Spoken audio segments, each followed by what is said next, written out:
सुमनसवन्दित सुन्दरि माधवि चन्द्र सहोदरि हेममयि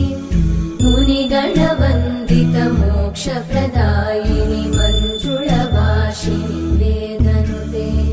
पङ्कजवासिनि देव सुपूजित सद्गुणवर्षिणि शान्तियुते जय जय हे मधुसूदन कामिनि आदिलक्ष्मि जय पालय माम्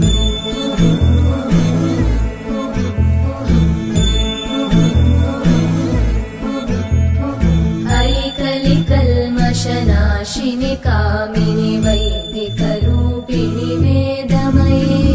क्षीरसमुद्भव मङ्गलरूपिणि मन्त्रनिवासिनि मन्त्रनुते मङ्गलदायिनि अम्बुजवासिनि देवगणाश्रितपादयुते जय जय हे मधुसूदन कामिनि धान्यलक्ष्मि जय पालय माम् जय वरवर्णिनि वैष्णवि भार्गवि मन्त्रस्वरूपिणि मन्त्रमये सुरगणपूजित शीघ्रफलप्रद ज्ञानविकासिनि शास्त्रनुते भवभयहारिणि पापविमोचनि साधुजनाश्रितपादयुते जय जय हे मधुसूदन कामिनि धैर्यलक्ष्मि जय पालय माम्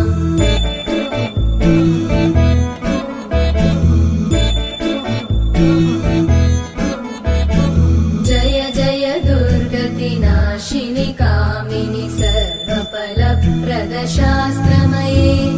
रथगजतुरगपदादिसमानुत परिजनमण्डित लोकनुते हरिहर ब्रह्म सुपूजित सेवित तापनिवारिणि पादयुते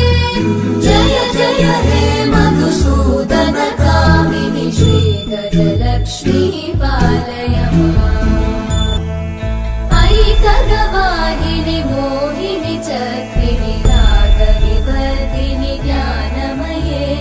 गुणगणवारिधि लोकहितैषिणि सप्तस्वरवरगाननुते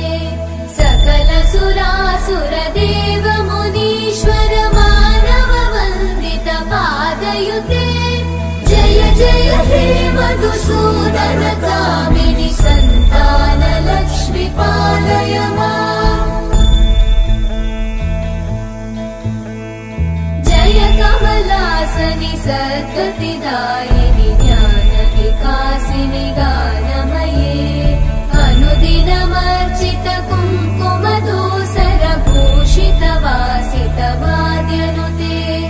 कनकधरा स्तुति वैभववन्दित शङ्कर देशिक मान्यपते जय जय हे मधुसूदन कामिनि विजयलक्ष्मि जय पालय माम्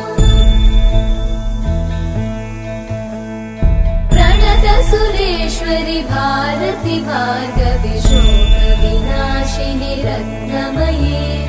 मणिमय भूषित कर्णविभूषण शान्ति समावृत हास्यमुखे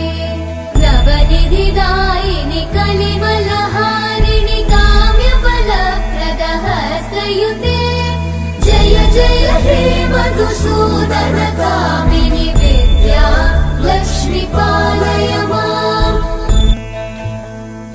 धिमि धिमि धिं धिमि धिं धिमि धिं धिमि धुन्दुभिनाद सुपूर्णमये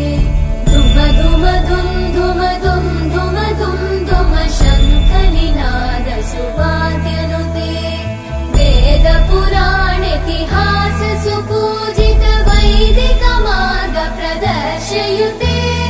जय जय हे मधुसूदन कामिनि श्रीधनलक्ष्मी पालय माम् जय जय हे मधुसूदन कामिनि श्रीधनलक्ष्मी पालय माम्।